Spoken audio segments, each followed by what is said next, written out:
Hola, buenos días. Vamos a dar comienzo a una nueva webconferencia sobre los contenidos de la asignatura. En esta ocasión vamos a continuar con la segunda parte del tema que trata sobre la aerodinámica a altas velocidades y el vuelo supersónico.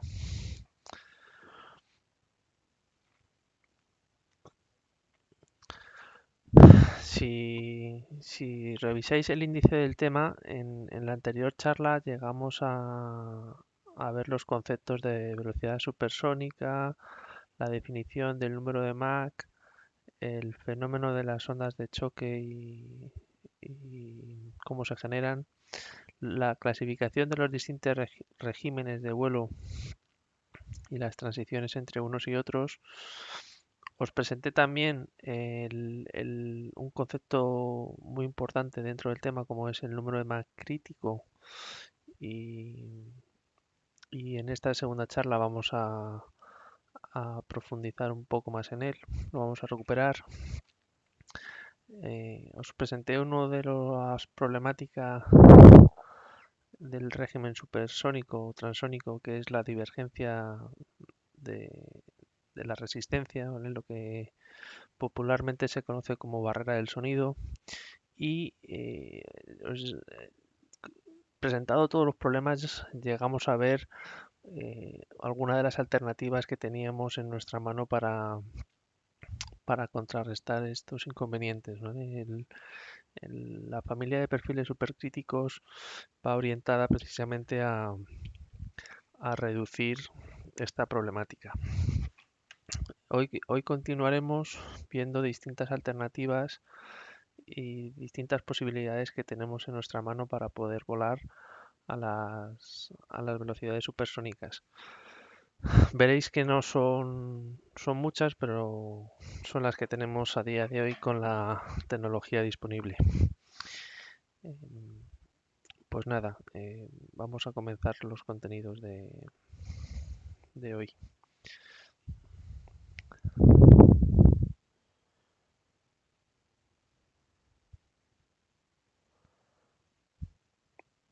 Bien, si entre las alternativas que contamos para poder aumentar la velocidad de vuelo de las aeronaves, ¿vale? Lo que vamos a intentar es aumentar en la medida de lo posible el Mach de vuelo, el Mach crítico de nuestro aeronave para que bueno, pues pueda volar un poquito más rápido antes de que aparezcan las ondas de choque sobre la superficie de nuestro avión. Entre las alternativas más ingeniosas que podemos hacer están lo que se conoce como las alas en flecha. Ya os digo, el objetivo de las alas en flecha es retrasar en la medida de lo posible la divergencia de la resistencia, atrasándola a números de Mach mayores que los que corresponderían a un vuelo o un ala sin flecha. Lo vamos a ver en la siguiente figura, que creo que se va a entender mejor.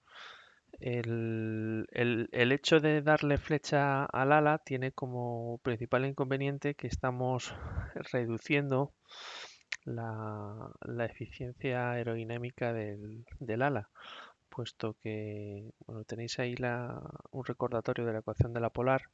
Al darle más flecha al ala, lo que estamos reduciendo implícitamente es el alargamiento, ¿vale? Estamos haciendo alas con envergadura más corta. Esto se traduce en que el coeficiente de resistencia inducido pues va a ser mayor, va a aumentar, con lo cual la eficiencia se ve penalizada al aumentar el coeficiente de resistencia total. Veremos más adelante que, bueno, pese a este incremento de resistencia inducida, las mejoras eh, las mejoras del ala en flecha o el ala delta acaban compensando.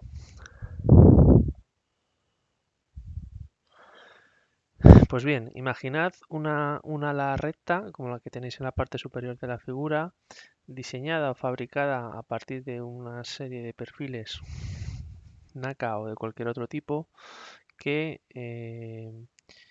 permiten una condición de vuelo, permiten un Mach crítico de 0,7. ¿Vale? Eso quiere decir que si ese ala recta se pone a volar en vuelo rectilíneo uniforme, va a tener un viento incidente V infinito y todos los perfiles, por así decirlo, cuando se alcance la condición de Mach crítico, pues generarán la primera banda de choque en el estrados. ¿Vale? El, en el ejemplo ya veis que el perfil, el más crítico es de 0,7. Bien, si ahora se nos ocurre fabricar o diseñar un ala con cierta ángulo de flecha, aquí os pone en el ejemplo 30 grados de inclinación, y seguimos fabricando el ala con los mismos perfiles,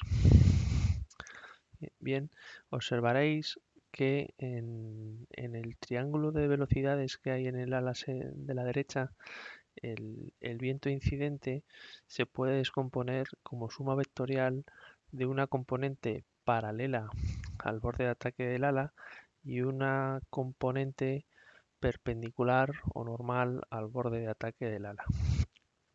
Bien, esta componente normal o perpendicular al borde de ataque en el fondo es el viento incidente por el coseno de la flecha.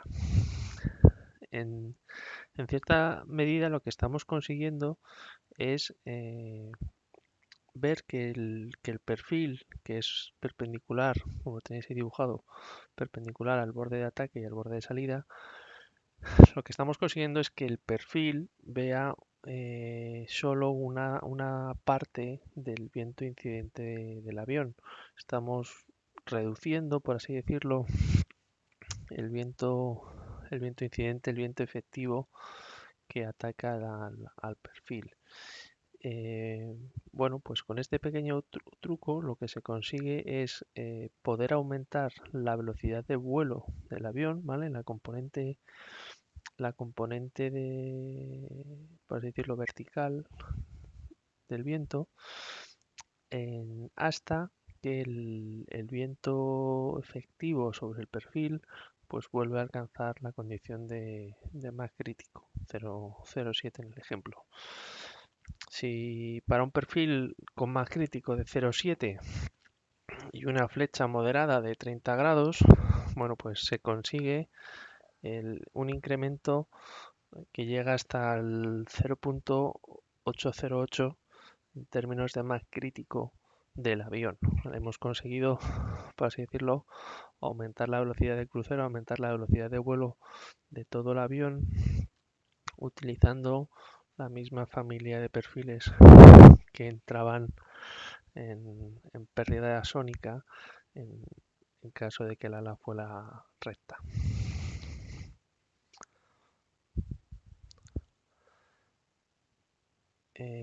Bueno, decir que cuanto mayor sea el ángulo de la flecha, pues este efecto se ve incrementado, ¿de acuerdo? Retrasamos o aumentamos todavía más el Mach crítico.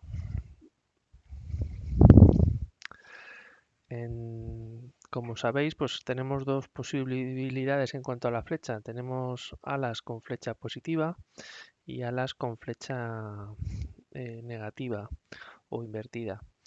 Entre los inconvenientes que nos encontramos, bueno, pues la flecha positiva, ya habéis visto que se produce un flujo en la dirección de la envergadura con sentido hacia las puntas. Ese flujo de barrido, lo que se traduce es que los perfiles de las puntas sean más propensos a entrar en pérdida.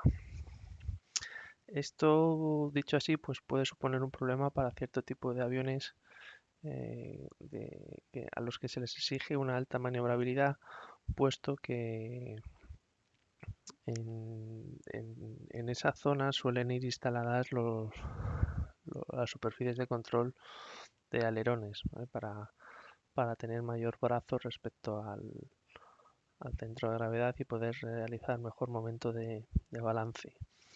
Entonces, bueno, si la punta de las alas entra en pérdida, pues muy probablemente los alerones dejen de ser efectivos, ¿vale? No puedan comandar en su labor de control.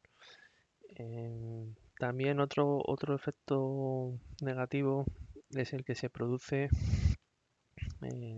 debido al momento de encabritamiento que tienen ciertos aviones, que acentúa o facilita el llegar a la pérdida aerodinámica típica. Tenéis un vídeo del sabre, se conoce como el baile del sabre, el sabre dance. Tenéis un vídeo en el aula de la asignatura en donde, bueno, podéis ver la respuesta del avión que acababa trágicamente y debido a este incremento en el ángulo de ataque y la falta de control.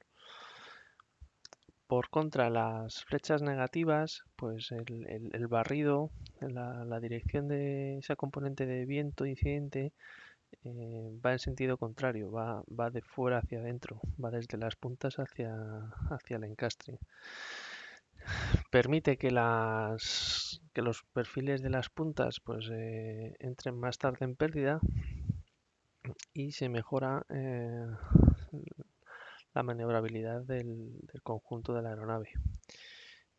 Por contra, tiene como lado negativo el que se presentan ciertos problemas aerolásticos entre la aerodinámica y la estructura del avión que requieren un refuerzo en términos estructurales. Veremos en el próximo tema pues un poco más lo que es lo que son los fenómenos aerolásticos.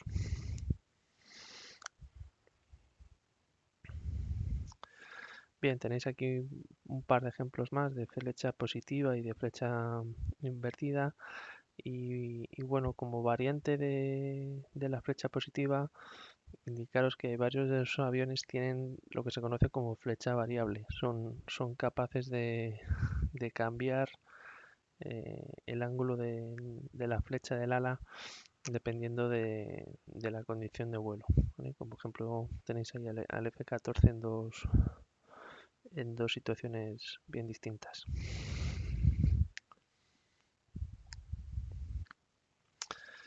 Bueno, contamos adicionalmente pues con más dispositivos, con más sistemas que intentan cubrir los problemas propios del ala en flecha. Entre los dispositivos para mejorar la entrada en pérdida tenéis aquí listados unos cuantos. Destacar, por ejemplo, el diente de perro o las extensiones al borde de ataque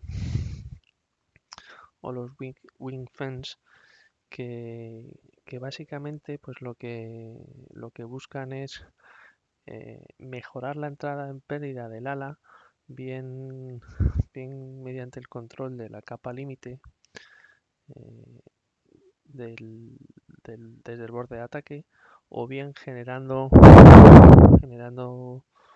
torbellinos que impactan sobre el ala. También, bueno, en cierta medida suelen controlar la formación de la onda de choque con precisión.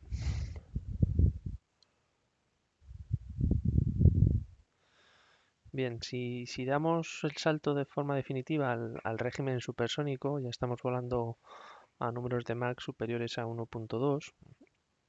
Las alternativas que tenemos pasan por utilizar perfiles extremadamente delgados con bordes de ataque lo más agudos posible, con el objeto o la finalidad de reducir lo más posible la intensidad de la onda de choque que se va a formar en el perfil.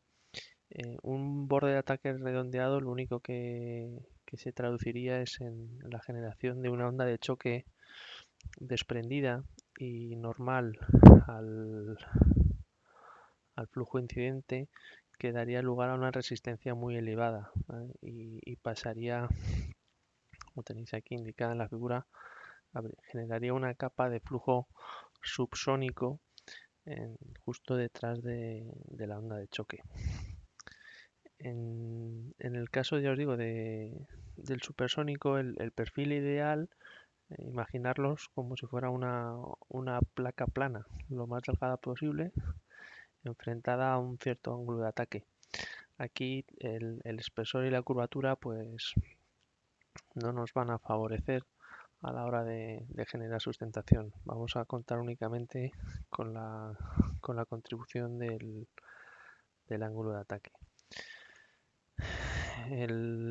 Si tenéis aquí el perfil, ya os digo, lo conocido como placa plana, enfrentada a una corriente supersónica, lo que va a ocurrir es la generación de una onda de choque en el extra 2 y de una expansión en o sea, una onda de choque en el intra 2 y una expansión en el extra 2, aunque la expansión va a acelerar el fluido nuevamente y la onda de choque lo va a frenar, aumentando la presión. En el borde de salida se invierte, ¿vale? Habría una onda de choque en la parte superior y varias expansiones en el borde, en la parte inferior del borde de salida.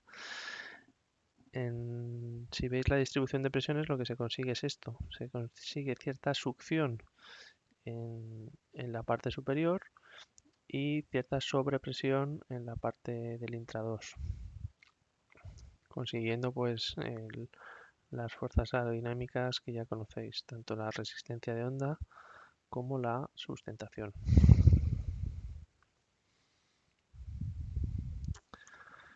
Bien, aquí tenéis un ejemplo de avión supersónico, el F-104, y, bueno, podéis ver el detalle, podéis ver el espesor del ala y es un detalle de lo afilado que pueden llegar a ser tanto el borde de salida como el borde de ataque del avión, ¿vale? Está aquí el,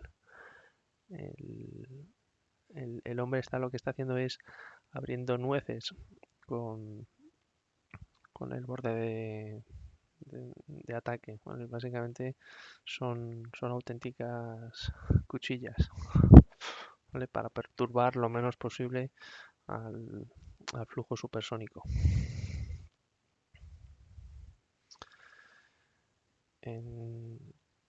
Ya os digo, lo que se consigue en supersónico es debido principalmente y únicamente a la contribución del ángulo de ataque. Aquí tenéis resaltado lo que sería el coeficiente de sustentación y el coeficiente de resistencia de onda de una placa plana. Veis que únicamente dependen del ángulo alfa, del ángulo de ataque, expresado en radianes en esta fórmula, y del número de Mach. El número de Mach, al ser supersónico, pues elevado al cuadrado menos 1, la raíz cuadrada no tiene problemas de signo, ¿vale? Es siempre una cantidad positiva. Destacar que, bueno, en el caso del supersónico, los flujos del extra 2 y el intra 2 están independizados, son independientes, no hay un rebordeo. El rebordeo característico del subsónico, desde el intra 2 hasta el extra 2 por el borde de ataque, pues en el supersónico no se lleva a cabo, no se produce.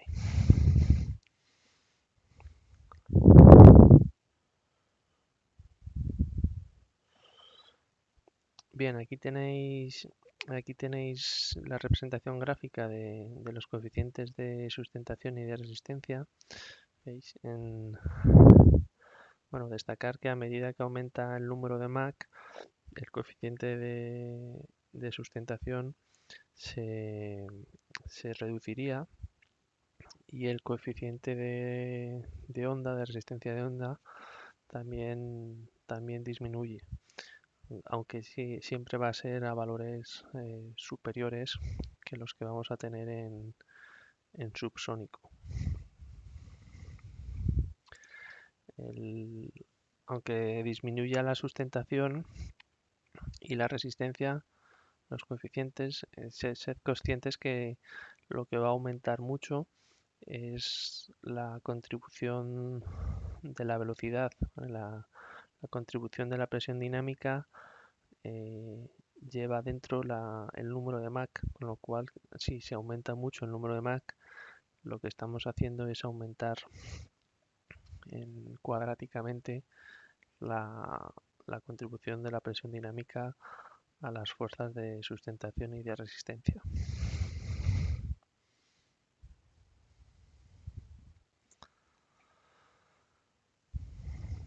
Bien, ya os digo, en supersónico volveré a insistir que tanto el espesor como la curvatura básicamente contribuyen al aumento de la resistencia de onda, con lo cual son elementos a evitar en la medida de lo posible. Vamos a buscar perfiles lo más delgados posible y con la menor curvatura posible, ¿vale? Ya digo, una placa, una plancha plana. Es el perfil ideal para supersónico.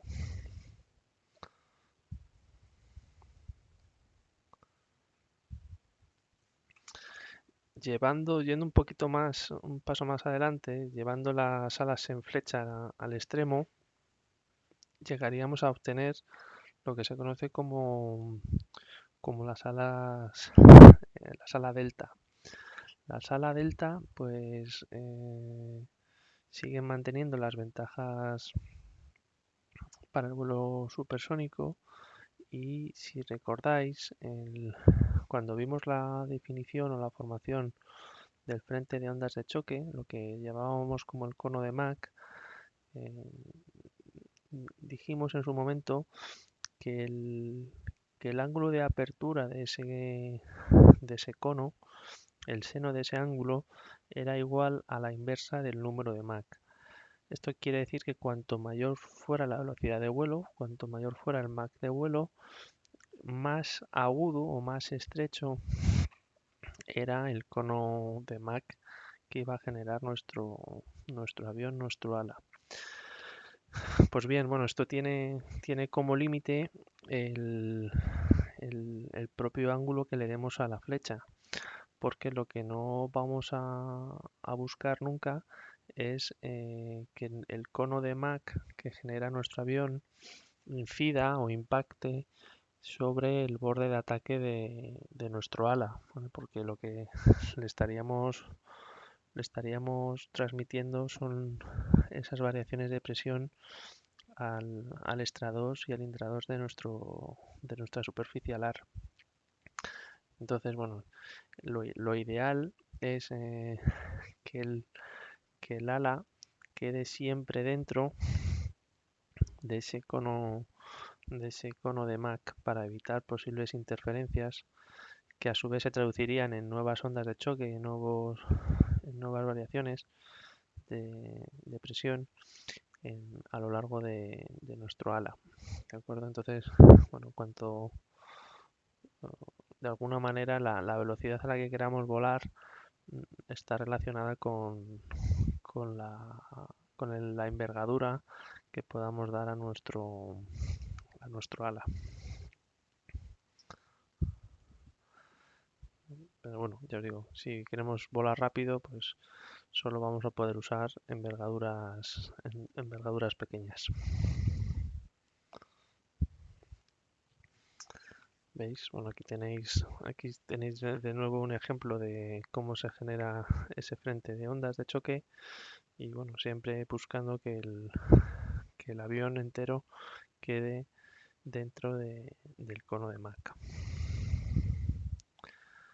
Y bueno, pues aquí es un nuevo ejemplo de lo mismo.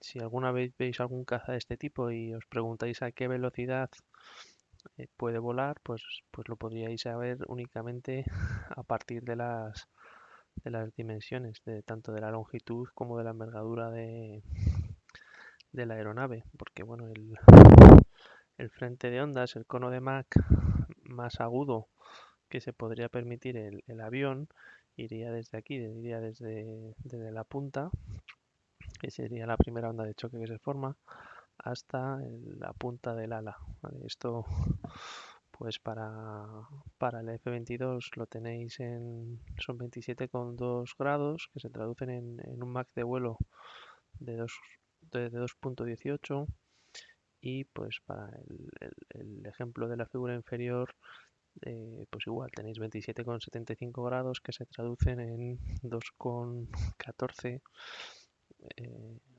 términos de Mach. En rojo, bueno, tenéis la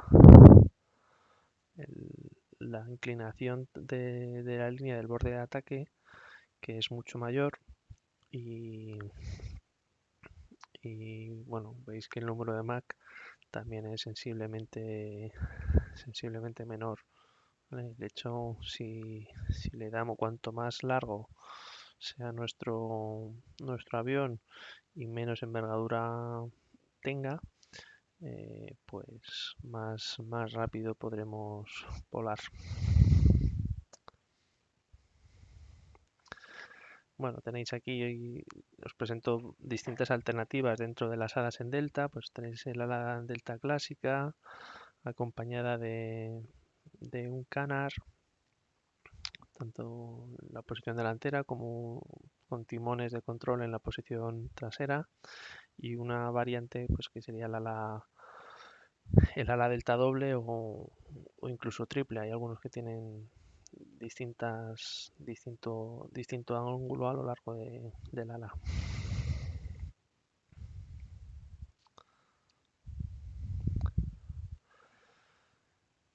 Bien, pues ya llegamos como conclusión, pues en supersónico, insistís nuevamente que solo podemos utilizar perfiles delgados y con bordes de ataque lo más agudos posibles, ¿vale? Lo más cuchilla y placa plana que podéis fabricar. Y como conclusión decir que, el hecho de estar volando en el régimen supersónico, tenemos la contribución a la resistencia, que recordad que eran tres.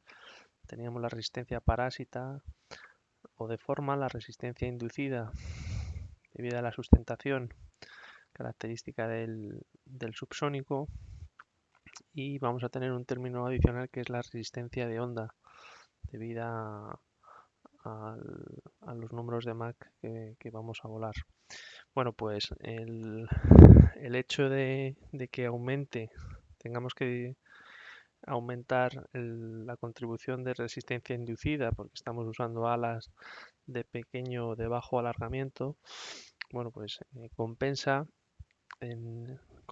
respecto al hecho de que el ala corta eh, disminuye la contribución en términos de resistencia de onda, ¿vale? Entonces, el resultado neto es una disminución de la resistencia total en términos relativos.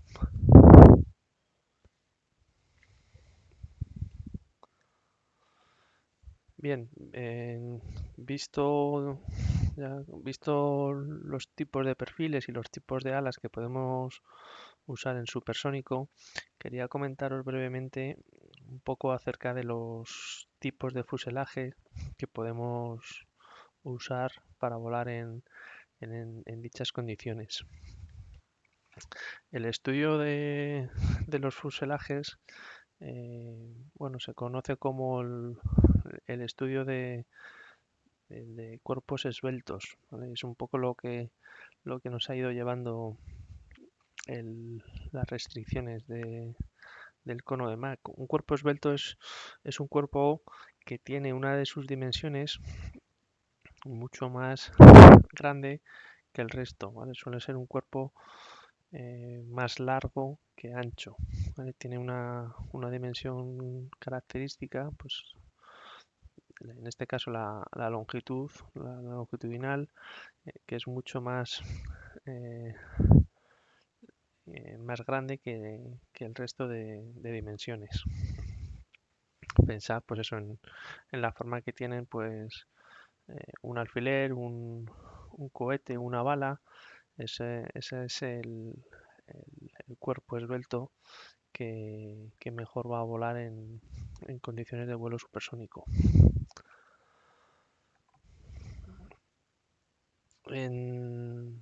Bueno, pues dentro de las posibles alternativas se estudió el cuerpo esbelto o que producía o que generaba la menor resistencia de onda posible, ya que la resistencia de onda era la contribución más importante en este tipo de regímenes.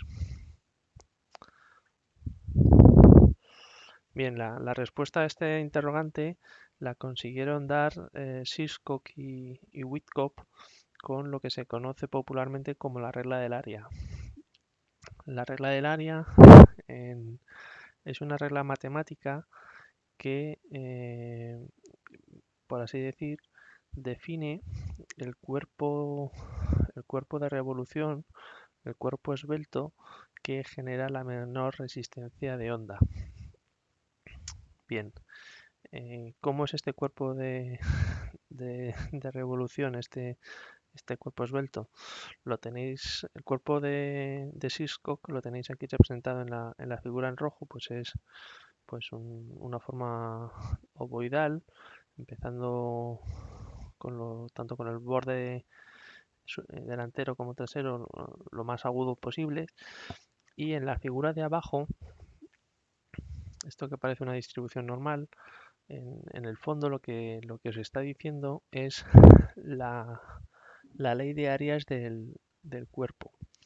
Bien, en el eje horizontal tenéis representado la dimensión longitudinal, ¿vale? Este sería el punto inicial y este el punto de salida. Y en el eje de ordenadas tenéis representado el valor de la sección transversal. ¿Qué es la sección transversal? Pues si tenéis un avión o un fuselaje y realizáis sucesivas secciones transversales, lo dividís en distintas rebanadas y medís el área de esa sección, ¿vale? Por tantos metros cuadrados, eso os daría el valor del área transversal. Pues la conclusión a la que llegaron Hitchcock y Whitcock es cuánto tiene que valer esta sección transversal para a lo largo de toda la longitud del cuerpo, para que en su conjunto la resistencia de onda fuera la menor posible.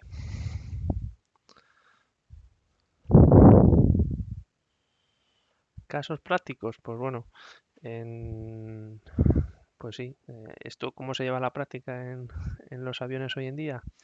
Pues bueno, si tener únicamente un fuselaje, pues en principio puede parecer sencillo, porque bueno, puedo diseñar o puedo fabricar un fuselaje siguiendo esas indicaciones y me daría como consecuencia esta ley de áreas transversales. El problema viene cuando a ese fuselaje le instalamos un tipo de ala, bien sea un ala delta o un ala en flecha.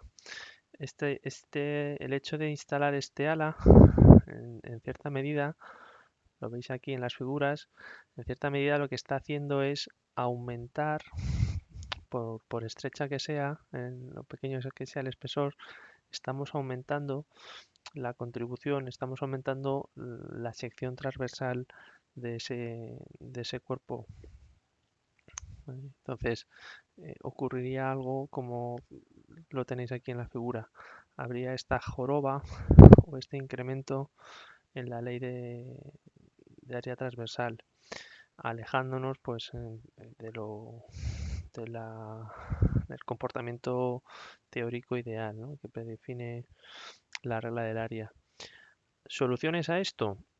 Bueno, pues lo más ingenioso sería reducir en la medida de lo posible el espesor del fuselaje en aquellas zonas donde haya ala, ¿vale? Entonces, si hacemos un estrechamiento, le producimos un estrechamiento al fuselaje en las zonas en donde está unida el ala, lo que conseguimos hacer es este rebaje en la ley de áreas transversales y bueno, bajaríamos la joroba y nos acercaríamos en la medida de lo posible al, a la ley de áreas teórica.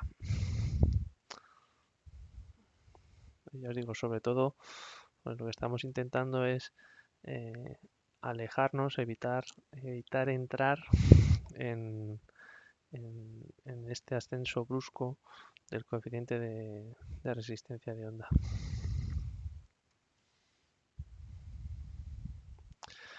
Bien, pues tenéis aquí un ejemplo de un caza americano del F-102. Inicialmente en los diseños preliminares, bueno, la suma del fuselaje y del ala daba este comportamiento, esta sección de áreas, esta ley de áreas transversales, que se alejaban del comportamiento teórico, del comportamiento ideal que predice la ley de áreas. Alternativas, pues ya os lo he adelantado. Lo que se realizó fue un rebaje, un estrechamiento al fuselaje en las zonas en donde se instala el ala, perdón, consiguiendo, bueno, pues ya veis que tras las modificaciones en el fuselaje se consiguió acercar lo más posible la ley de áreas reales con la ley de áreas ideal o teórica.